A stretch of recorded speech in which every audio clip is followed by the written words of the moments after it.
Hey guys, what is up? It's Dusty here, and welcome back to another crypto video. Today, I'm giving you guys 3 chances to win 100 XRP. If one of my videos from today hits 2,000 likes within 24 hours, for every single time it hits that, I'll be giving away 100 XRP to somebody in the comment section. If you want to enter, all you have to do is make sure you press the like button, make sure you are subscribed, and make sure you comment something down below. And I'll say the same thing for the next 2 videos after this one, because I'll give you guys 3 chances. Having said that, it's been a pretty exciting day, and to start it off, we have Brad Garlinghouse over on Cnbc talking about the Disruptor 50 list.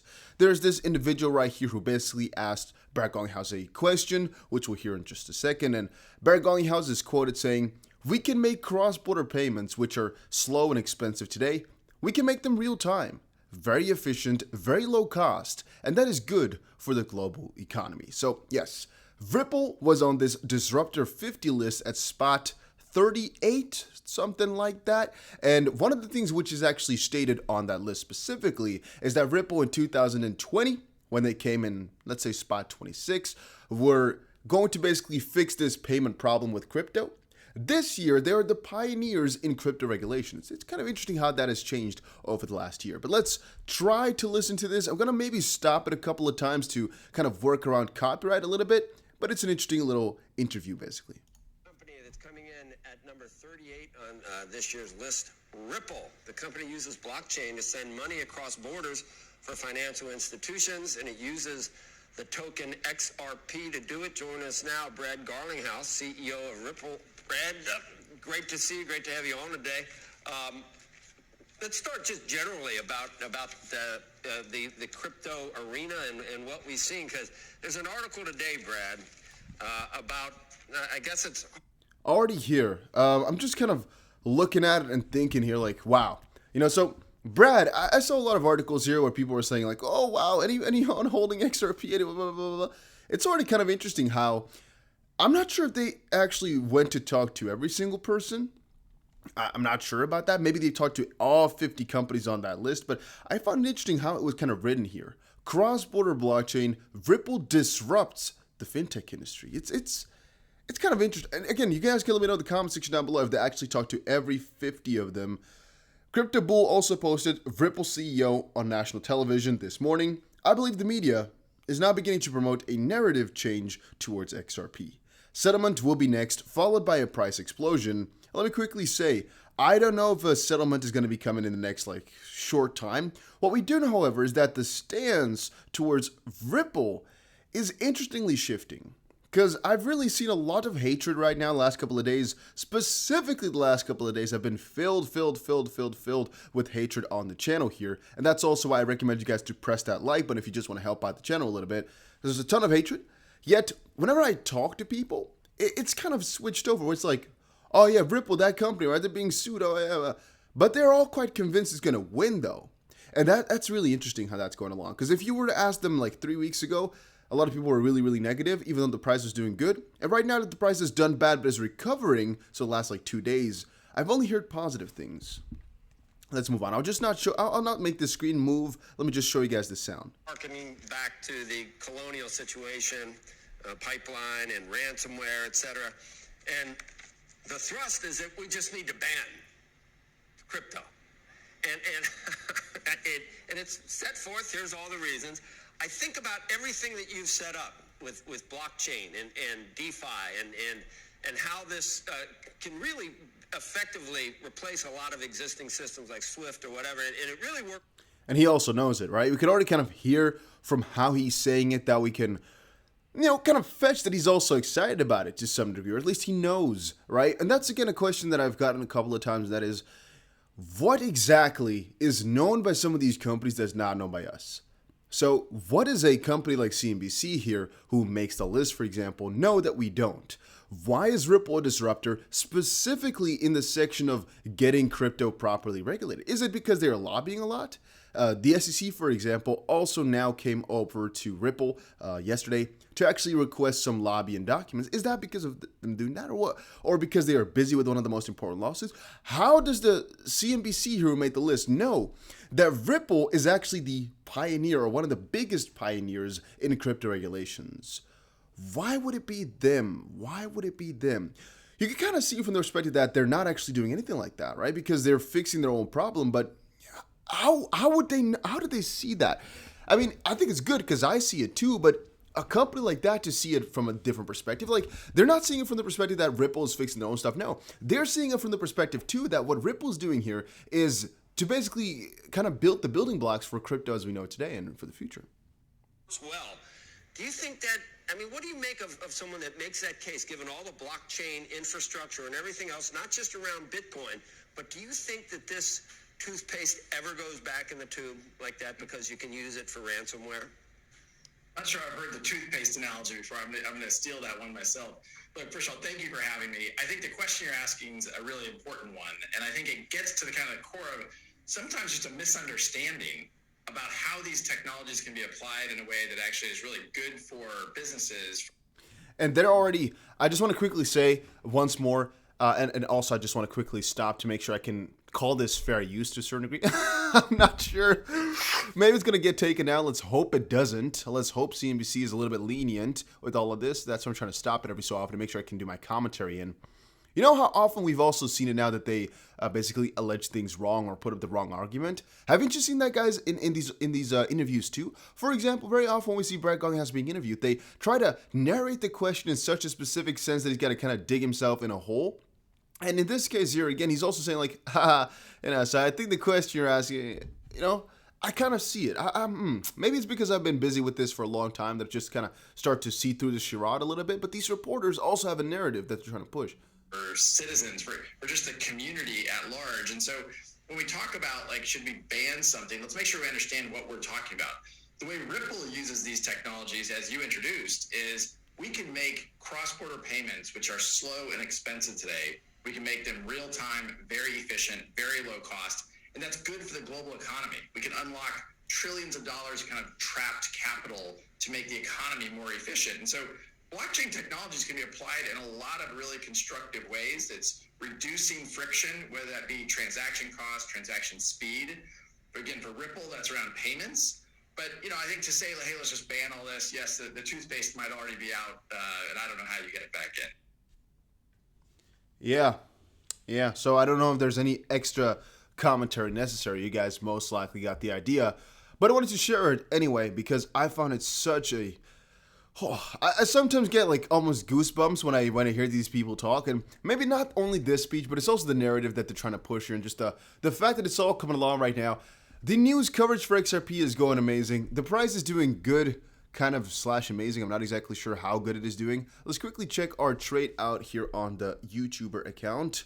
Let us quickly check it out. Let's see how our trade is going. Are we still in at least 50% profit? Let's quickly, I'm on the wrong pair. Let's quickly check out our trade here. We are in, let's quickly check it out.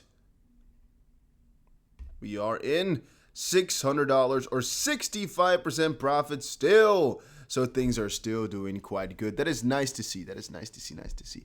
No, but once more, it's being broadcasted right now. And even though Ripple's been on so many of these now, it's still cool to see, right? I still sometimes feel a little bit, I don't know, I feel kind of proud for our guy, Brad. Even though we have no connection, I've never met him, I've never talked to him before in my life, no connection whatsoever. I'm like, wow, these guys are really changing something from the core. And look at the message, guys. We can make cross-border payments, which are slow and expensive today, make them real-time, very efficient, very low cost, and that is good for the global economy. It is. It's something which is necessary, man. I like it so much. And once more, the more that we go on here, the more I'm also convinced that the SEC has nothing on them, that they're just trying to, kind of punch into the air, trying to see if they can hit something, but... I cannot see any way in which the SEC can win. I can't. I've tried. But on what basis? Really, they're trying to reach for things, trying to fetch things, but as it currently stands, I see the SEC having 0.01% chance of winning. The only way they could is if they find some new dirt on Ripple that we've never thought about. But as it currently stands, guys, I'm so extremely bullish on this lawsuit and everything. I cannot express it enough. I'm so freaking excited. Then on a completely different side note, Flare. Well, soon, Spark airdrop Flare for XP holders in June or around that time, and the DFLR airdrop for Spark holders July. It could be a little bit afterwards. We don't know exactly where it's going to be. You know what's actually funny? I never claimed the FLR from my ledger. I think it's actually still possible to do. Might have been a couple of weeks ago. It might still be, though. Let me quickly see. It was 6 months from December 12th. So that's January, February, March, April, May, June? I'm thinking June 12th, right? Until I can actually claim it. Why have I never done it? Well, because there's not that much XRP on the ledger. I had most of my coins over on some exchange when this all happened. But in the end, you guys are really positive about Flare. And I'm personally thinking, man, you know what? I'm never going to sell it anyway. So I might just, go through the maneuver to claim it anyway, because it's better than to not have it. I think I still have a couple of days to go, because the snapshot was the 12th, but since I already had the XRP and it's only on a cold wallet, I can still claim it, I think, for 6 months. So don't quote me on that, but I'm thinking so. I'm gonna have to look into it, because I was too lazy to do it back then, and now I'm thinking, well, maybe I should still, right? Oh yeah, maybe I should. Barry Silbert posted, and he's again the guy from Grayscale and from CoinDesk. Bitcoin time to buy. Ad banned in the UK for being irresponsible. There's a little picture right here. We don't have to show the article itself. You can just see the picture here. If you're seeing Bitcoin on a bus, it is time to buy. And what the basic point was from people is that it's irresponsible because, well, it's kind of telling people that they should buy into a really volatile asset. And I can see it from two sides. One is that, well, they're just basically saying, hey, buy a currency, right? Or buy an investment. I mean, buy into something. Is it really a bad thing or responsible? It depends, right? Because people could still just think logically and be like, well, I mean, just because it's on a bus doesn't mean I should actually buy it. It's an ad, right? It's an advertisement. Anybody could see it's an advertisement. So it's also a currency. If somebody said, once you see the US dollar being talked about on the news, you should buy it, nobody would take it that seriously. It would just be a joke, a meme. But just because it's some cryptocurrency and it's more volatile, people take it really seriously. Should it be bannable? I would say it's fine to be banned, because if you're telling somebody to buy something or it's time to buy something, I can definitely see how that comes off as giving a little bit of investment advice. On the other end of things, yeah, is it irresponsible to say something like that? You can definitely see it from both sides, and I'm also going to stay neutral on this one, saying, hey, I'll give it the benefit of the doubt, but I don't think it's a bad thing that it's banned. Then Rob XRP posted, Squawk Cnbc misquotes Brad Garlinghouse in their latest tweet.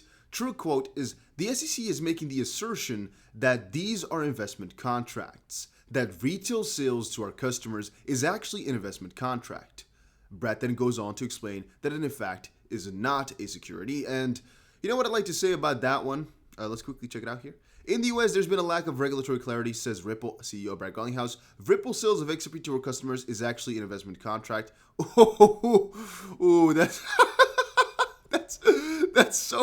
that's a horrible misquote. Oh my days. I wonder if they fixed it. Oh, sorry. This is the funniest thing. It's not funny in essence, but it's the biggest mess up they could have done. It's literally sorry, I want to check this out. Let me quickly see if they really got this up still. So we got this one. We can make cross-border payments, which are very slow and expensive to take. Make them real time. That's one of the quotes. Let's see if we got any other one from Brad, because this is so sorry. I'm a little bit amazed of the extent at which they misquoted. Let's see what time frame was this. Let's quickly go back and see if CNBC fixed their stuff. That is some heavy juice right there. So it's 8 a.m. May 26th. 8 a.m. Rob's time. I have no idea what that would be for me. I have no idea. I'm assuming it's been taken off though, right? I'm gonna assume. Let's quickly check out. Maybe it was one of the last ones. Okay, it has Brad and him on there. Let's just scroll through. I'm gonna scroll through all the way. I don't care. Right, we have it here, but he doesn't say it here. No. Okay. I'm gonna give it the benefit of the doubt. I guess it's just been taken off. We're gonna assume that they just put something new up, unless I can find it in the next, coming seconds or so. What an issue though. I mean, if you mess up like that, that's a big boy problem now. Okay, here's already the 25th. Damn, that's a big mistake to make. I wonder if they took it off again. I hope so. Right? Or was it the wrong one that I've been looking at now? No, it's Squawk CNBC. Okay, it should have. This is basically the one where they announced it though, so I'm assuming that this should have been the one. Yeah, I'm assuming. So let's just hope they took it off. But damn, that's wow. I don't know what else to say. Somebody saying, yeah, this is just all elaborate. Why? What? What do you guys think? Think this was elaborate? Do you think this was a plan or? Wow.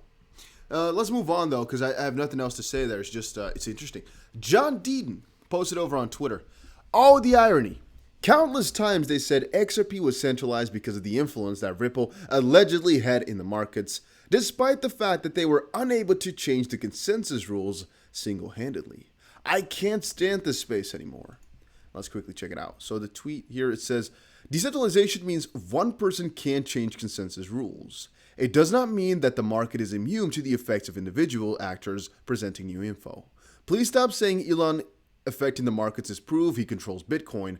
Bitcoin is not its price. There's a good point. Sivan here says, but whatever the initiative XRP to take,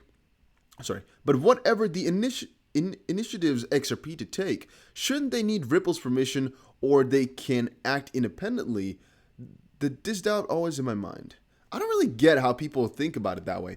It's basically so that if you have a lot of XRP, you can't all of a sudden control the network, right? Same thing for Bitcoin, same thing for a lot of other cryptos. With some different cryptos, that story can change a little bit. If there's voting mechanisms in place, things might change a little bit. But in general, XRP, Bitcoin, Ethereum, regardless of how much crypto you have, it ain't going to change nothing. So if you own 60, 70, 98%, it doesn't really matter. You still can't control the network. If the network decides to actually, get rid of you, for example, or make something happen to your XRP, theoretically speaking, stuff akin to that is possible. Because if the network decides, the network decides. And it's the same thing with Bitcoin. If the miners, 50% of them plus, come together and make a decision, you're powerless to do anything against it. It's their decision. It's their network. Even if you have more than half of the Bitcoins out there, you still can't do anything about it. And that's actually a really beautiful thing. Now, guys, what is happening right now to the XP price? We're going to talk about it a little bit later, or maybe also earlier. Maybe we're going to do a quick emergency update video on XRP price. Is there any emergency? No. So emergency update, I would definitely not do in the title because you guys hate that. I've noticed. I'm going to just call it more normal, I guess. The reason I do want to do it, though, is because what we're seeing right here is just another kind of wake-up call for people to not get overexcited. We saw, let's quickly check it out, $1.07 for XRP. Right now, we're back to 97 cents. Even though I am extremely bullish on XRP, and you guys most likely know it, I did want to call in and quickly say, don't get overzealous. Don't go thinking you can't go down anymore. Don't go thinking it's all only up from here because some YouTubers told you that. There's always two sides to every single story, and a downfall is always in a little tiny weeny corner. I'm just quickly saying, guys, another bounce is not excluded. And even though I would personally think we're still really in the bull run, I don't think it's going to be over anytime soon. If we get a little push down, yeah, it could definitely happen at one point or another. So be prepared for that once more. Do I think so? No, I don't really think anything about it. I have my long position open, as you see now. I am, thinking crypto is going to go up, but I'm always prepared for a downside, obviously, too. All right, that was it for today's video. Hopefully you all enjoyed it. If you did, make sure you press the like button, and it would also be really cool if you press the subscribe button to the channel with the notification bell on. But I'll definitely see you guys again in another one. Take care, and have a very nice day, everybody.